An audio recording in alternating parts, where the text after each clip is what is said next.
थोड़े परॾे में ॾिसंदड़ ऐं ॿुधंदड़नि खे मूं पारां सिक भरियो सलाम। उम्मीद त गुलाबनि जे गुलनि जी महकंदा ऐं मुरकंदा रहंदा। अॼु अव्हां जी ख़िदमत में असां सिंधी अदब जे सिन्फ़ुनि मां अफ़साने वारी सिन्फ़ खणी अव्हां जी ख़िदमत में हाज़िर थिया आहियूं ऐं कोशिशि कया त सिंधी अफ़साने खे अव्हां जी ख़िदमत में अर्ज़ु कयूं त अॼोके अफ़साने जो जेको उनवान आहे उहो आहे क़िस्मत जी देवी। डिसंबर महीने जी डिघियुनि सर्द रातियुनि जी पोएं पहर ताईं पननि जो हिकु वॾो मजमूओ साम्हूं रखी वॾे ग़ौर व फ़िक्र सां जॾहिं हुन पढ़णु शुरू कयो त संदसि ज़हन में के यादुनि जा अहसास परदेसी पखीअ जियां तरी आया। शिकारी हमेशह परदेसी पखियुनि जे शिकार जो आतो रहंदो आहे। हिते त वरी उन परदेसी पखीअ जी क़िस्मत जो सुवाल संदसि सोचनि खे हिकु अहिड़े आलम में अची बीहारियो जो संदसि ज़हन टकराइजी वञे थो। हूअ उन पखीअ सां गुफ़्तगू करणु शुरू कंदे एतिरो त प्यार ऐं अंदाज़ सां सम्झाए थी त आख़िर तूं मुंहिंजे इर्द गिर्द ज़हन ऐं फ़िक्र जो सबबु छो बणिजी रहियो आहीं। मूं जियां देरि ताईं जाॻंदड़ कंहिं ॿिए जे ज़हन जो सबबु छो न थिए थो ऐं आख़िर पंहिंजी क़िस्मत जो फ़ैसिलो मुंहिंजे हथ में छो ॾेई वेठो आहीं। आउं पखियुनि सां प्यारु कंदी आहियां ऐं पखियुनि खे जीअम जायूं ॾींदी आहियां ऐं न वरी को पखियुनि जो को शिकार कंदी आहियां जो तूं परदेसी पखी मुंहिंजे मन अंदर में झातियूं ऐं लिया पाए रहियो आहीं।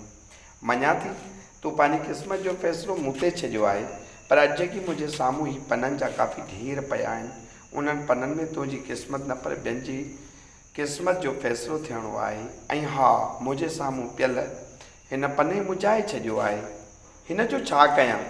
मूं निहायत यक़ीदत मज़ा ख़ैस अर्ज़ु कयो अव्हां ख़ुदि मुख़्तियार आहियो ऐं जीअं अव्हां खे बहितर लॻे त पाण मुल्की चयाऊं ठीकु।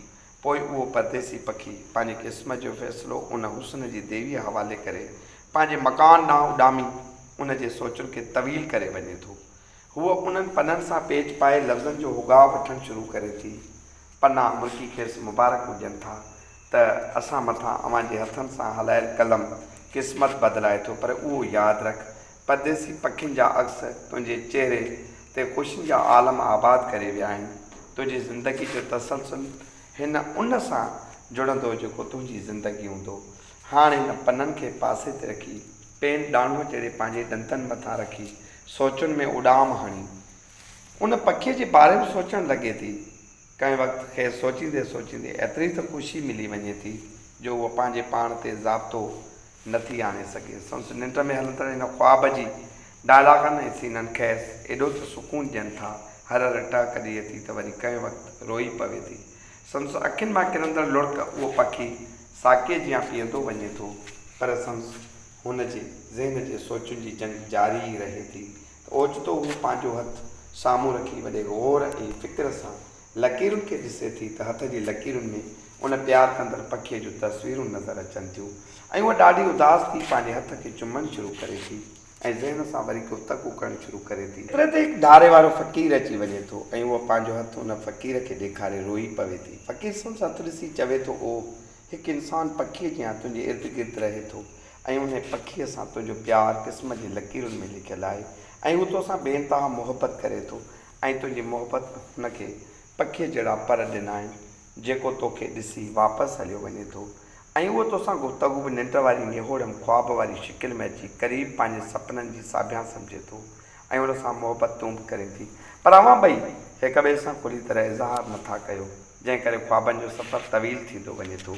ईअं उहो पखी अची वञे थो ऐं उहो ढारे वारो फ़क़ीर रड़ करे चवे थो, हीउ उहो पखी आहे जेको तुंहिंजे अहसासनि ऐं यादुनि सहारे जीए थो ऐं हुनखे जीअम जाइ ॾेई सांस मुहबत जो इज़हार करे ख़ुशियूं हिक ॿिए जे नाव कयो।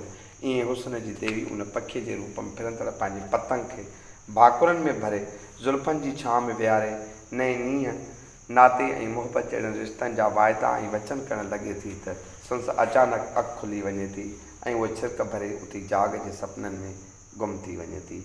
अव्हां जी ख़िदमत में पेश कयल हिन अफ़साने जे बारे में अव्हां जी राय क़ीमती हूंदी, छाकाणि त असां चाहियूं था त ईंदड़ वक़्त में बि अहिड़े क़िस्म जा अफ़साना अव्हां जी ख़िदमत में अर्ज़ु रखूं। त पोइ अॼु अव्हां जी ख़िदमत में एतिरो ई कुझु, वरी मिलंदासीं कंहिं नए उनवान सां। तेसीं ॾींदा इजाज़त। सिंध सलामत।